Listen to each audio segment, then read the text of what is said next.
Aloha! This is lesson 166 from A Course in Miracles with Hope Johnson. I am entrusted with the gifts of God. All things are given you. God's trust in you is limitless. He knows His Son. He gives without exception, holding nothing back that can contribute to your happiness. And yet, unless your will is one with His gifts are not received.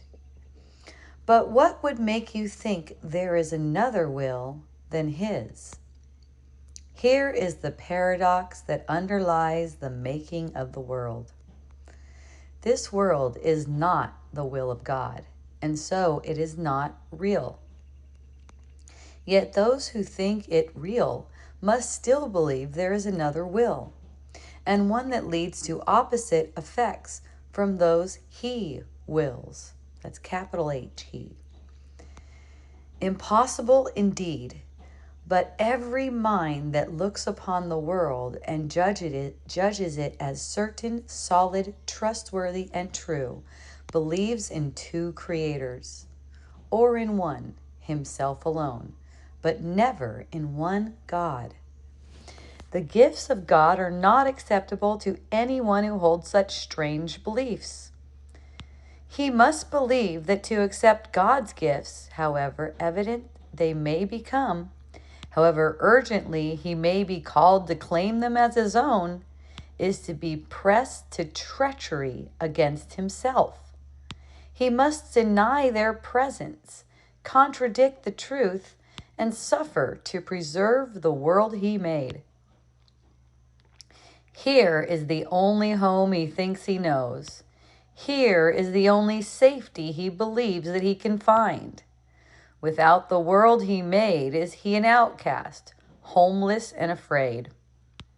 He does not realize that it is here he is afraid indeed, and homeless too. An outcast wandering so far from home, so long away, he does not realize he has forgotten where he came from, where he goes, and even who he really is. Yet in his lonely, senseless wanderings, God's gifts go with him, all unknown to him. He cannot lose them, but he will not look at what is given him. He wanders on, aware of the futility he sees about him everywhere, perceiving how his little lot but dwindles as he goes ahead to nowhere. Still he wanders on in misery and poverty, alone though God is with him, and a treasure his so great that everything the world contains is valueless before its magnitude. He seems a sorry figure, weary, worn, in threadbare clothing, and with feet that bleed a little from the rocky road he walks. No one but has identified with him, for everyone who comes here has pursued the path he follows, and has felt defeat and hopelessness as he is feeling them. Yet is he really tragic when you see that he is following the way he chose, and need but realize who walks with him, and open up his treasures to be free. This is your chosen self, the one you made as a replacement for reality. This is the self you savagely defend against all reason, every evidence, and all the witnesses with proof to show this is not you. You heed them not. You go on your appointed way with eyes cast down, lest you might catch a glimpse of truth and be released from self-deception and set free. You cower fearfully lest you should feel Christ's touch upon your shoulder and perceive his gentle hand directing you to look upon your gifts. How could you then proclaim your poverty in exile? He would make you laugh at this perception of yourself. Where is self-pity then? And what becomes of all the tragedy you sought to make for him, whom God intended only joy? Your ancient fear has come upon you now, and justice has caught up with you at last. Christ's hand has touched your shoulder, and you feel that you are not alone. You even think the miserable self you thought was you may not be your identity. Perhaps God's word is truer than your own. Perhaps his gifts to you are real. Perhaps he has not wholly been outwitted by your plan to keep his son in deep oblivion and go the way you chose without yourself.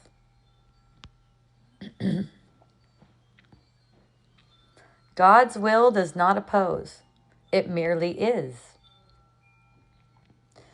It is not God you have imprisoned in your plan to lose yourself. He does not know about a plan so alien to his will. There was a need he did not understand, to which he gave an answer. That is all. And you who have this answer given you have need no more of anything but this. Now do we live, for now we cannot die. The wish for death is answered, and the sight that looked upon it now has been replaced by vision, which perceives that you are not what you pretend to be.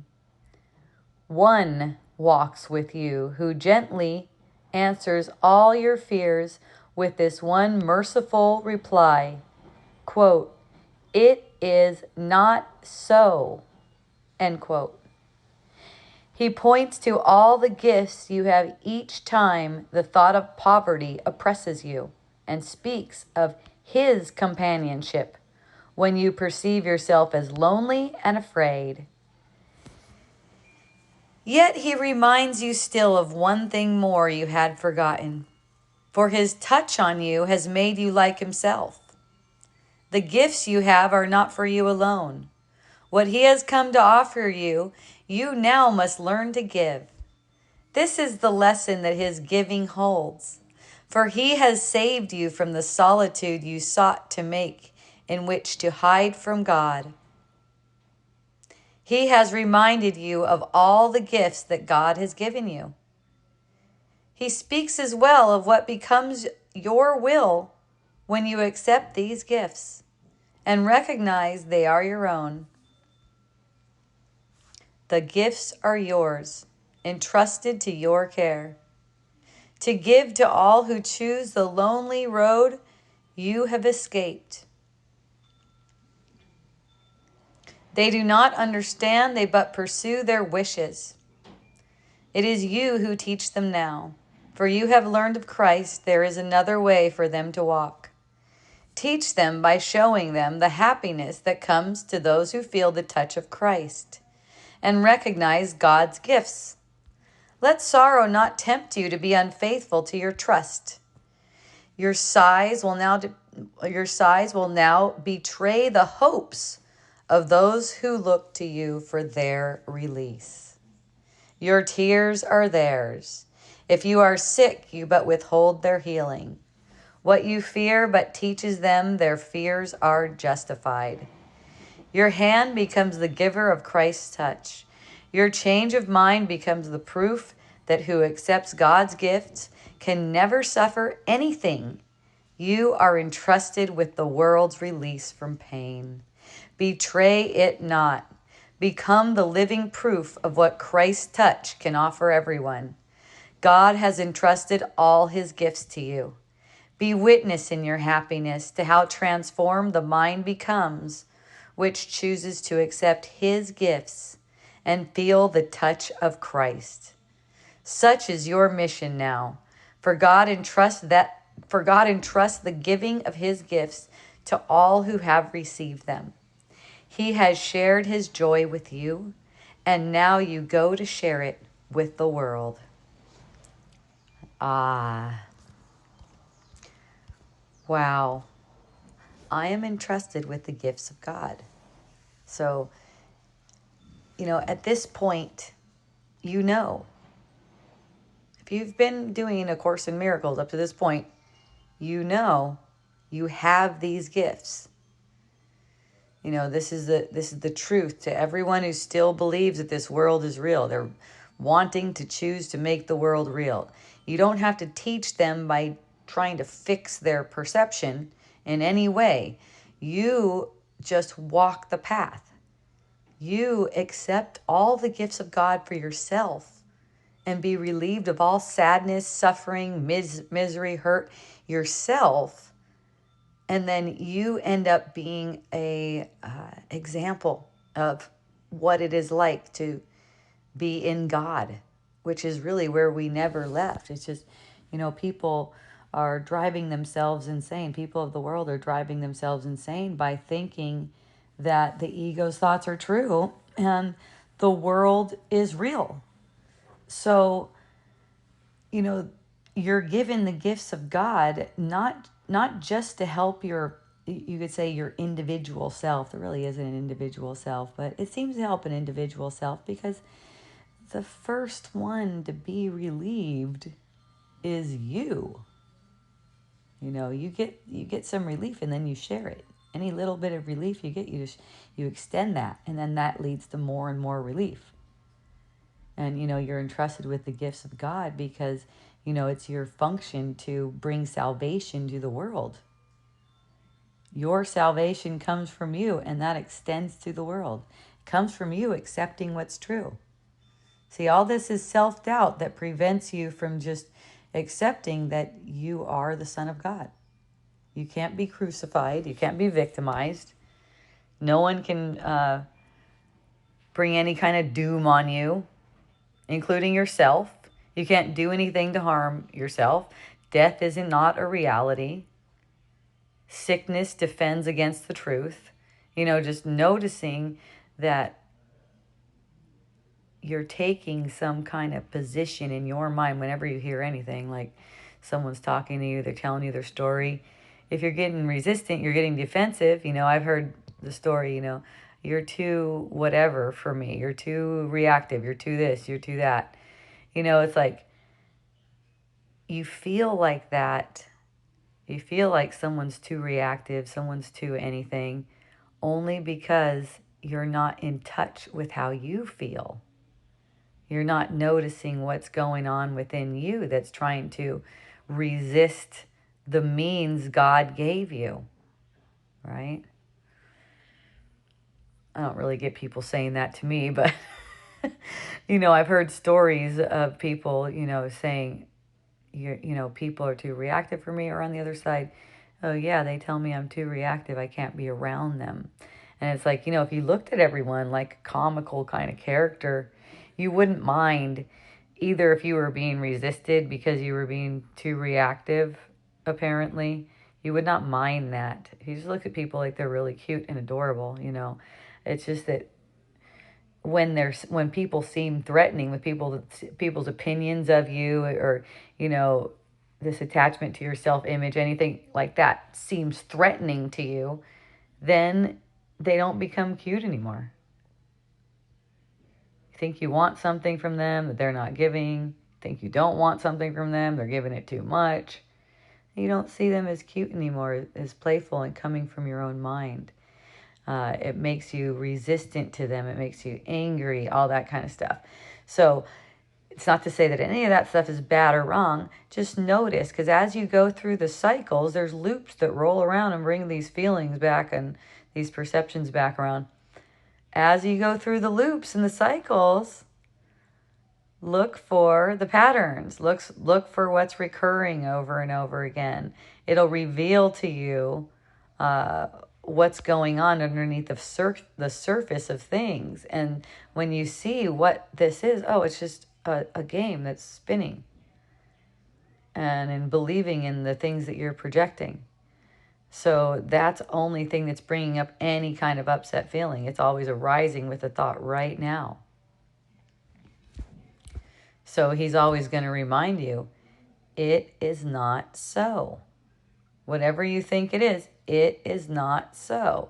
You know, even like when you see the underlying patterns, it's like when you see the patterns, it's not like the patterns are really there either. But when you see them, they're projected patterns. You think you see them. That's all. So for me, when I kind of like see the underlying patterns, it's like kind of like I'm seeing behind the curtain of the game, still part of the game. So all those patterns, once they're seen, they're just forgiven. They're nothing. They don't mean anything. Right? So I am entrusted with the gifts of God. The way I see that is bringing all of my ego thoughts, all of my thoughts about the world, all of my thoughts about this perception to the truth and letting them be framed in the truth rather than framed in the ego. And it's really easy to see that if you pay attention to the energetic field. There's an ease that goes with going along the path of least resistance. So it's like it's just like there's an ease to it. You're always being guided, even through a so-called turmoil, upset feelings, anything. Find that certain thread that basically reminds you, this is not so. You'll see a lot. You'll be shown a lot. Find that thread that reminds you, this is not so.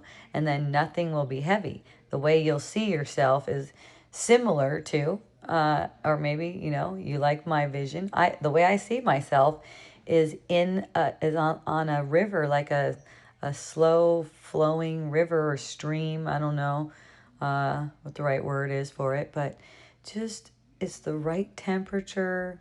I'm floating on my back, weightless, and I'm just watching this show, right? And when I'm aware of that, when I'm aware of where I'm watching the show from, then I am receiving the gifts of God and extending them.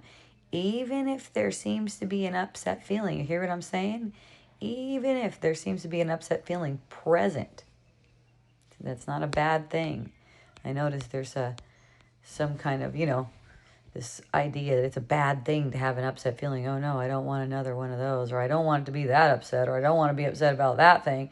Just let the upset feelings come and know that you are much larger than them. You are the joy in which they dance around. You're all of it.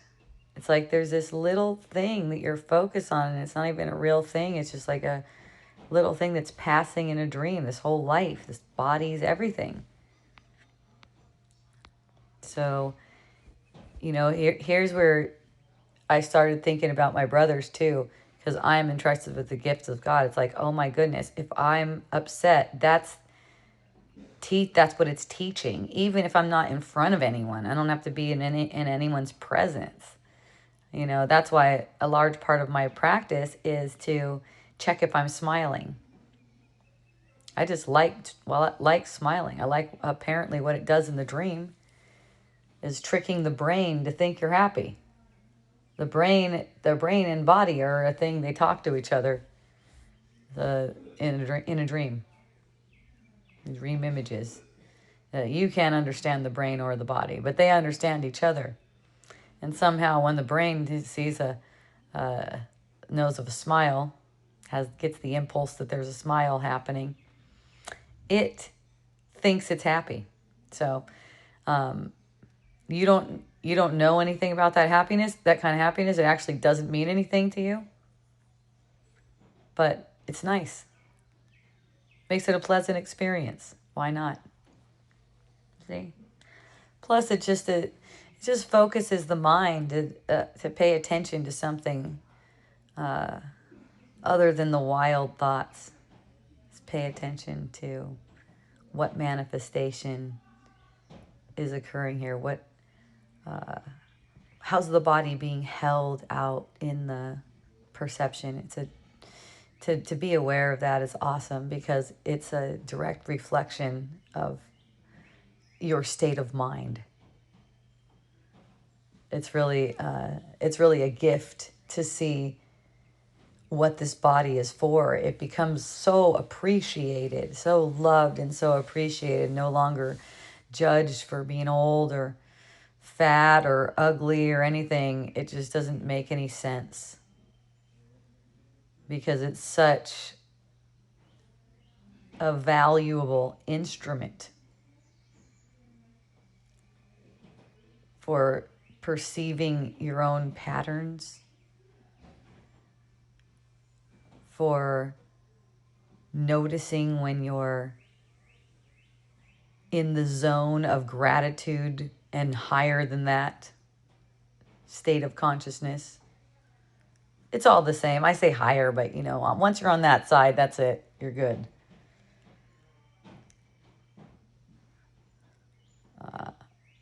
Fear, all that stuff. When you're noticing when you're on that other side, you're still good. Okay?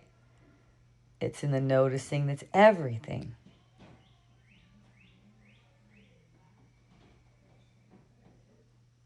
You want to be happy, but you can't make yourself happy by following the ego's will, by listening to the ego, by believing any thought that would make you upset. I'm not saying resist the upset feeling. Let the upset feeling come and be brought to the truth. I am entrusted with the gifts of God. What does that mean? I am entrusted with the gifts of God. What does that mean about this upset feeling that someone just stepped on my toe?